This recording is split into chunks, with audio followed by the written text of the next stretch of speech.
It's the amazing Rico Brogna podcast with your host, Evan Roberts. That's what I'm talking about. How about that kind of victory? How about pulling that game out of your ass? How about not 1, not 2, not 3, not 4, not 5, not 6? How about 7 in a row? 7 in a row for this freaking baseball team, and I don't think there's any question. I don't need an updated list from all of the games from April and May to know that this win on this Tuesday night in the middle of June in the heart of Texas, that's the best win of the season. That's the best win of the season because when Luis Severino mini implosion in the bottom of the 5th inning and he gave up the 2 home runs, we all thought they're going to lose. And maybe some of us accepted the loss and said, you know what? You can't win every game. You're not going to go undefeated in the Grimace era. Obviously, you're going to lose at some point. And you probably made some kind of mental deal in the middle of this game. All right, we're going to lose. And then they just claw away. And what I loved, here's what I freaking love. There's so many things I love right now. I mean, this was as satisfying a June victory as one can have. They blew the game. I mean, think about it. Go back to Francisco Lindor with the bases loaded and 1 out, and David Robertson comes into the game. There is your moment. You are in this baseball game, down by 3, bases loaded, 1 out. Here's Francisco Lindor, had a very quiet game, and he grounds into, I would argue, the easiest double play in the history of baseball. It doesn't get much easier than that for the great Corey Seager. And he steps on the bag, and he makes that shit throw to first base and hands the Mets a run. And even then, they don't take advantage of it because Brandon Nimmo struck out right after. But what I love is in that 8th inning, they start to pluck away again. Pluck away here, pluck away there. And even after Mark Vientos strikes out, Francisco Alvarez, just in case you forgot, just in case maybe our memory forgot how clutch this guy is. How clutch was he last year? How many big home runs did Francisco Alvarez hit last year? Sometimes numbers can be deceiving. And he had a very streaky 2023. Overall, a pretty good rookie season, but he certainly needs to get better. But he had a knack for the flair, a knack for the big moment. And he battles David Robertson. And then as soon as that ball explodes off his bat, I exploded off of my couch. And my wife, I love my wife. She sleeps through all this crap, but she hears things. And as Gary Cohen is screaming, and I'm going like, this is what I did. So visually, you'll get to see it if you're watching on YouTube. And audioly, you'll sort of hear it. I went like this. Like I'm trying to hold it in because I don't want to wake her up. But she hears Gary Cohen. And in the sleep, my wife says, this is amazing, baby. This is crazy. Because she's thinking what we're all thinking, even though she doesn't really know or care much about the Mets other than wanting me to be happy. This is crazy. This is nuts. You know, I can't tell you how many times, I mean, you know, if you listen to the Rico, how many times I would sit there and say to you, look, I don't think things are going to turn around. I'm not very confident, but the beauty of baseball is that you never know. The beauty of baseball is that the reason I keep watching, the reason a lot of you keep watching is because you just don't know. You don't know when all of a sudden things are going to change. And there have been many seasons where they don't change, where you sit there through a full baseball season waiting for something to happen that never happens. And no, I admit, I didn't expect things to change, but they've changed. And now all of a sudden, not only are the Mets merely 2 games under 500, not only are they a half a freaking game out of a wild card spot, but now they are winning in such crazy ways that you're probably confident in this team. You're probably sitting there now thinking, yeah, we're going to win. We're going to find a way. But this game was so incredible because think about the way it starts. It kind of starts like your normal run-of-the-mill game. They get the home run by Mark Vientos. Great sign. I mean, Mark Vientos started to slump. And over the last 2 days, he's a house on fire. Had 3 more hits today, including the home run. Hit the home run, they go up by a run. Luis Severino runs into a little bit of a trouble spot in the second inning, mostly bad luck.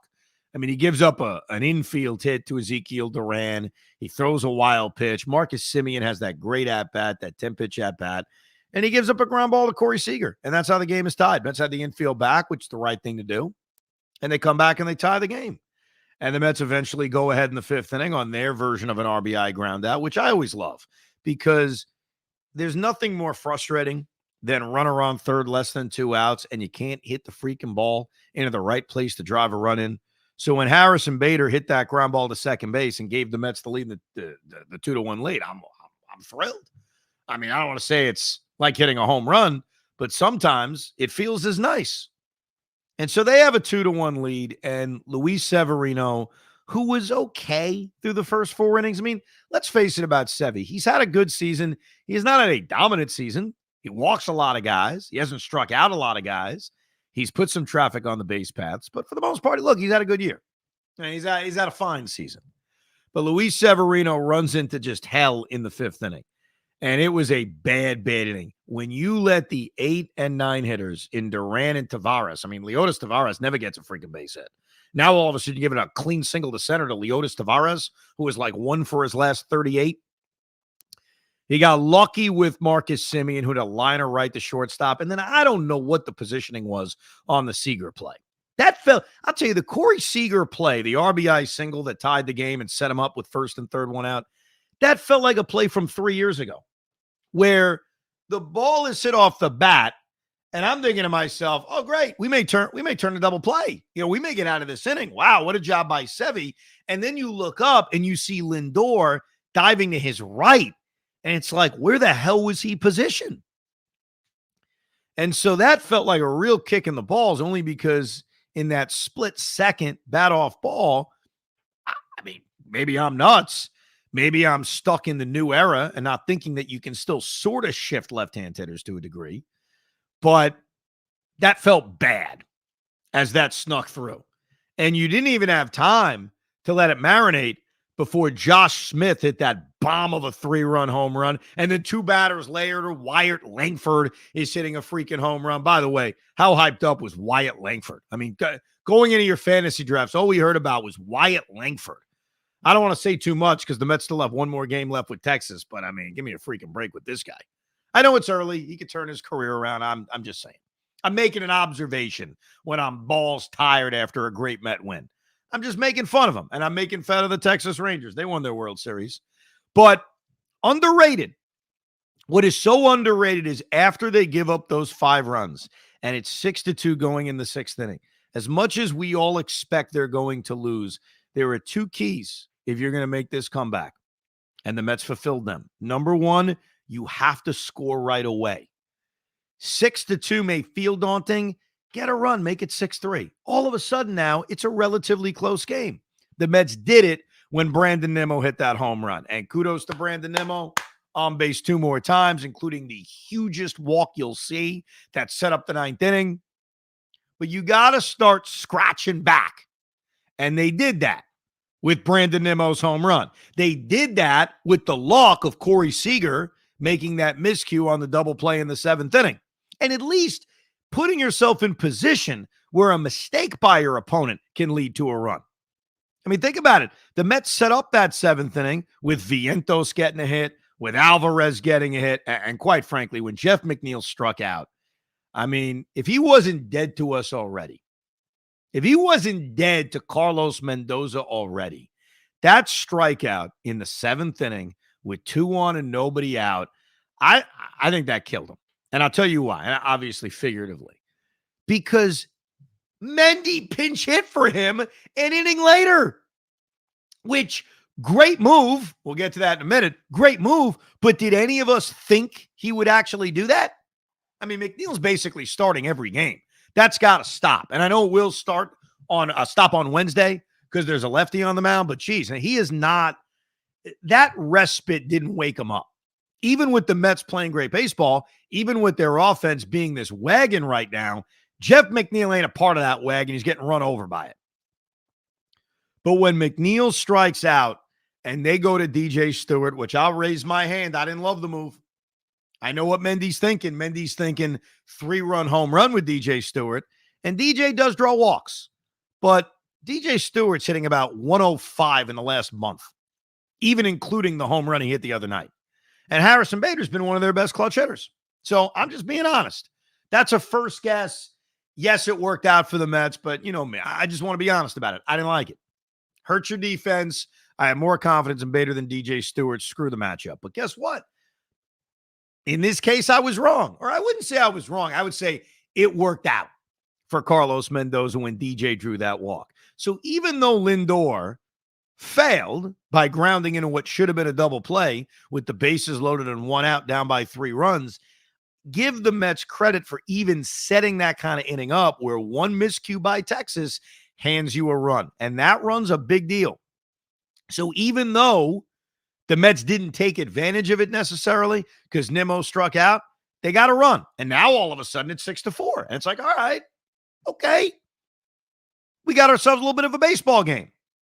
All the while, the other thing you need to do besides slowly creep back is you need to hold it right there. Once Langford hits that home run in the 5th inning, you can't give up another effing run. Credit to Luis Severino, 1, 2, 3, 6th inning. Credit to Sevy and Mendy. I sound like Boone right now. Sevy and Mendy. Credit to both of them that Severino really pushed to come out to pitch the 7th inning. And even though it scared us half to death when Marcus Semien hit that ball to the wall, hey, he got it out. You stole it out. Stole it like you grimace with Luis Severino in the 7th inning.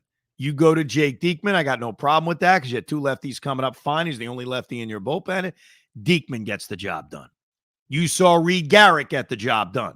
The Met bullpen and Luis Severino stopped it right there. At 6-2, you got to hold them. They held them. Then you get to that 8th inning. Oh, my God.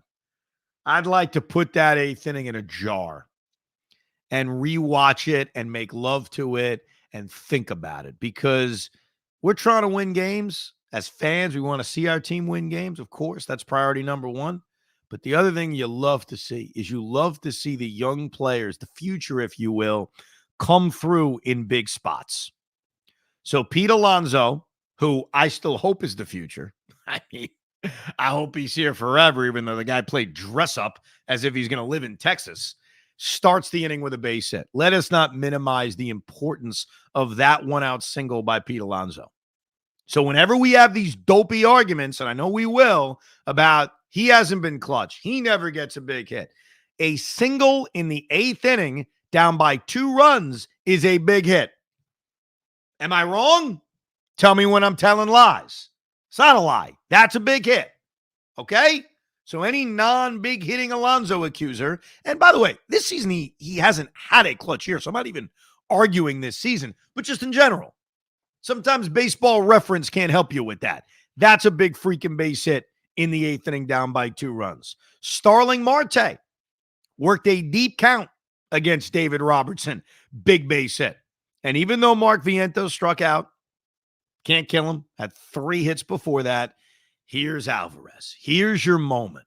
And that's the moment you want to bottle and you want to make love to. Not that you can make love to a moment or make love to a bottle, but what can I tell you? I mean, my wife is sleeping. The kids are always around. So I'm thinking about bottled up baseball moments as lovemaking. Well, I guess that shows you what's wrong with me. Anyhow, Francisco Alvarez versus David Robertson. What an at-bat. What a battle. And I ain't gonna lie to you. I saw Alvarez striking out on a curveball in the dirt in my head. I saw that as option number 1. And I saw him taking a fastball right down the middle, J.D. Martinez style, as option number 2. Maybe it had been a while, because remember, Alvarez's clutchness was all over the 2023 season. But I felt a strikeout in my bones. And when Francisco Alvarez crushed that 3-2 pitch to left center field, that was a moment. That's a moment that's on the DVD if this season goes well. And then after he drives those 2 runs in, and ties the game up at 6. I texted Pete Hoffman because, again, we all got to be honest with each other. And I said, Hoff, if they win this game, live Rico. If they don't win this game, no freaking Rico. Not going to be in the mood. Plus, I'm tired. And Hoff was like, damn right, let's go. But after that, we saw some interesting managing. And really managing that I think is probably a bigger deal than maybe we'll make right now. Because right now, we're enjoying the victory. We're high on the W. But I tell you this, when Bochy goes to the lefty Jacob Latz, I did not think that Carlos Mendoza would pinch hit for Jeff McNeil. Didn't think it. And I'm glad I was wrong. Because Jeff McNeil, and I said this a few Ricos ago, probably like a month or two ago now, I'm not a DFA Jeff McNeil guy. I think that sometimes we get so emotional when a guy's not playing well, we overreact. You're not DFAing him. You're not doing with what the Marlins did with Avisel Garcia and basically paying him to go away. I'm not at that point. Where I'm at is treat him differently. Don't treat him like a guy who won a batting title. Don't treat him like a guaranteed everyday player and basically say you're a part-time player. You can still be useful as a part-time player. Forget how much money he's making. Forget the batting title that he won and treat him differently. And a part of treating him differently is don't guarantee him at bats. Jeff McNeil, and I guess I can go through my scorecard and give the exact numbers over the last week, but I'm not going to do that because we all have eyes. Jeff McNeil has done very little since returning from his respite, the final game in London. It's not that he's been awful, because there's a handful of hits he's gotten, but he hasn't been good. He hasn't woken up. I mean, he came into this game batting, let me see, 223. And he went 0 for 3. So what is he hitting now? 220? 219? He's a freaking disaster. A part of not treating him like Jeff McNeil is pinch hitting for him in that kind of spot against the lefty with Jose Iglesias. I loved it.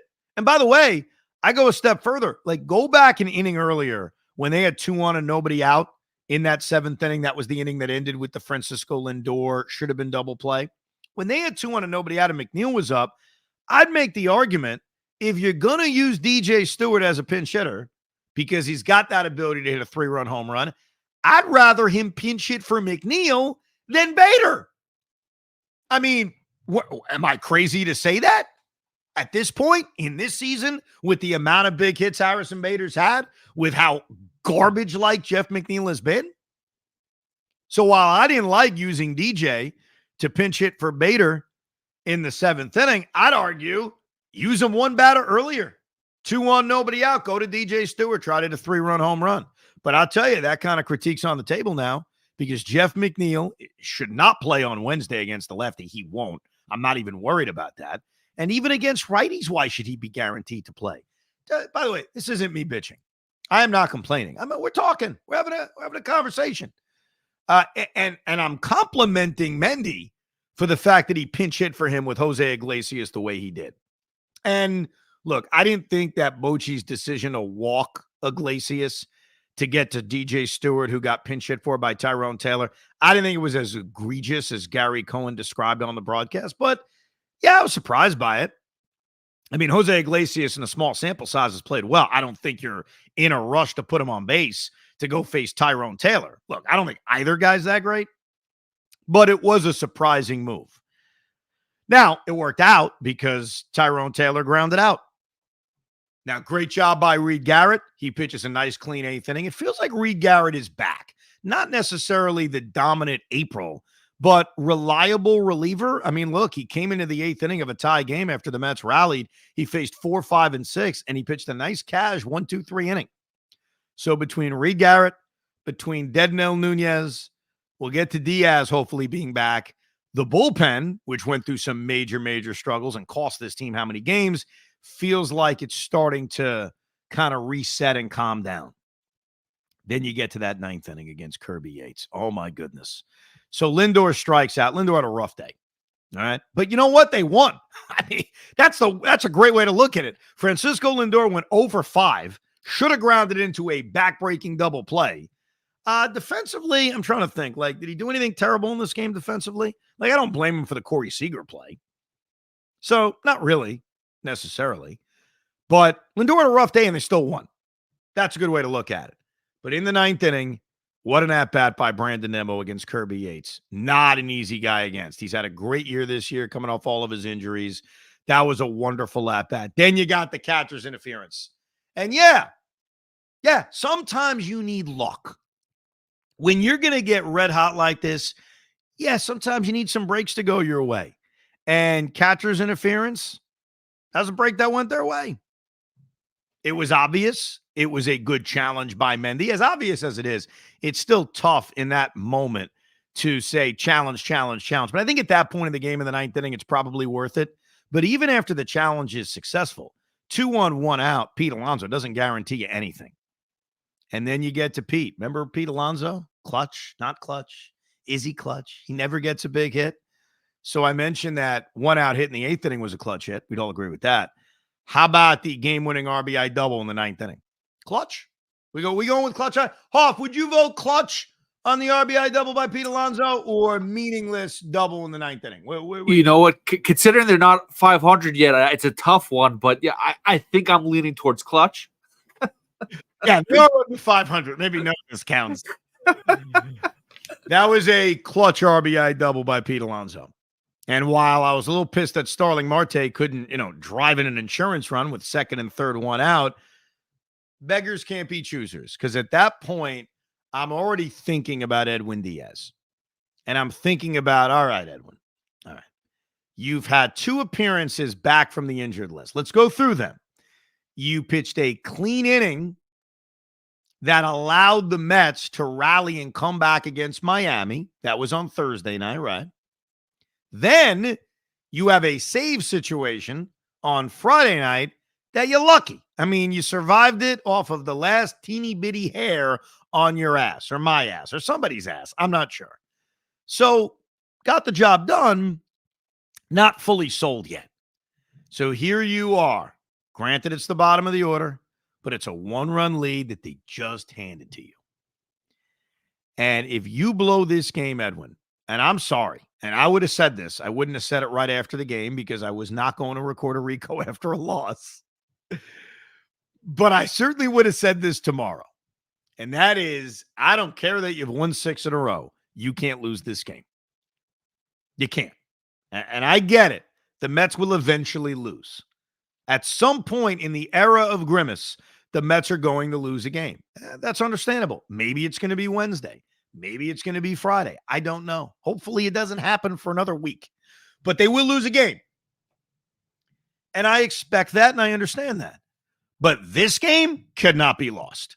When you come back from 6-2 down the way they did, the way I described all of that, you cannot blow that game in the ninth inning. You cannot have Edwin Diaz.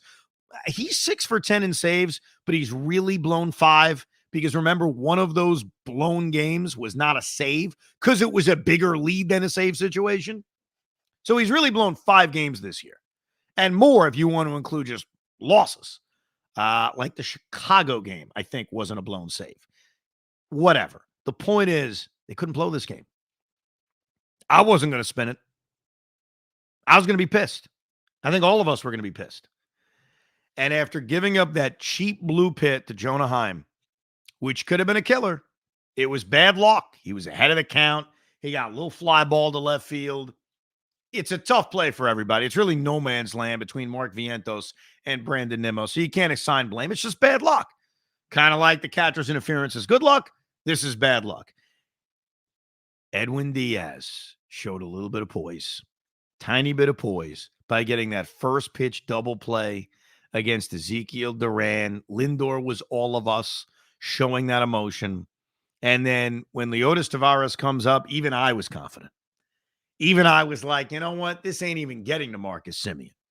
This ain't even getting to Corey Seager. And Edwin gets him to fly out to left field. And yes, that is a pump your fist. This is awesome kind of victory. And so now think about where the New York Mets are. Since this 12-game stretch began, I think I said they need to go 8-4. That was my proclamation. They are now 7-1 in this 8-game stretch. You want to go back further? We can go back even further. No matter how you cut it, This team is kicking ass right now. This team is playing amazing baseball. You are never as good as you are when you're hot. I will fully acknowledge that. But you're also not as bad as you are when you're not. And so the reality is the Mets are not as bad as the way they played for an extended period of time. They also shouldn't blow leads every freaking night, which they did for a while. So yeah, they may not be good as the way they're playing right now, but they're also not as bad as that other team. So the real question that's going to be answered once this winning streak ends is, what are they? Here's what I know. Being 500, which is within our sights at 2 games under 500, being 2 games under 500, being a game under 500, being at 500 as of this moment is good enough to be a wild card team. So for all the people that made the stupid comment of there's so many teams ahead of them, why don't you look now? Keep me posted. Now, that doesn't mean they're going to finish ahead of every team. I'm not talking trash in that way. I'm reminding you that the argument that there are so many teams ahead of the New York Mets was always a flawed argument. Because if you win a few games, and the Mets they've won 7 in a row, you'll jump all those teams ahead of you. Let me see where they are now. Oh, wait a second. So there's 2 teams ahead of them now. Actually, they're tied with the Giants. There's 1 team ahead of them. So after all that, they have now either tied or surpassed Washington, San Diego, Cincinnati, Pittsburgh, Chicago, Colorado, and Miami. So let it just be for the record. Sorry, I'm doing a lot of court speak because I spend half my day there as an independent juror. And hopefully this is the last time I have to do this for a while. But let me just present this to the jury. That's me. No, that's you. That argument was stupid. And it's already been proven false. Because this mini little 7-game winning streak has already had them prove that all those teams ahead of them wasn't going to take much to jump. And for anyone who said it doesn't matter how close they are to a wild card race, stop talking about it. Here's why it matters. They're a half game out now. If they were 6 games out, they wouldn't be a half game out. Now they got to keep this crap going. A finale against Texas on Wednesday night, a well-earned off day, and then 3 huge games in Chicago against one of those teams that they have surpassed, the Chicago Cubs. But right now, we got to go into collecting tiebreak mode. You got to collect every tiebreaker in the world against all of these National League teams. The Chicago Cubs, Mets are 2-2 against them. Go win that series, you've won the tiebreak. We become the tiebreak collectors. Now, before we go, I have said this on the Rico, I have said this on WFAN, and I will say it again. Embrace grimace. Who cares if you don't like McDonald's? Who cares if you don't like dopey characters? I have seen so many other teams have little weird things that are their rally cries. Whether it's the rally monkey in Anaheim, whether it's baby shark in Washington, whether it's the thumbs down with the Yankees. If this is who we have, so be it. If this is going to be our thing, so be it. Just keep racking up victories, baby. Just keep racking up victories. We appreciate you downloading the Rico Brogna, maybe watching it live on YouTube or subscribing to it, however you consume it. We appreciate it. Now, enjoy it. Because guess who the hottest team in Major League Baseball is for now? The New York Grimacing Mets. Thank you for listening to Rico Brogna. Good night. We hope you enjoyed this episode of the Rico Brogna podcast. It's amazing, isn't it? Make sure you download it now to keep it on you at all times.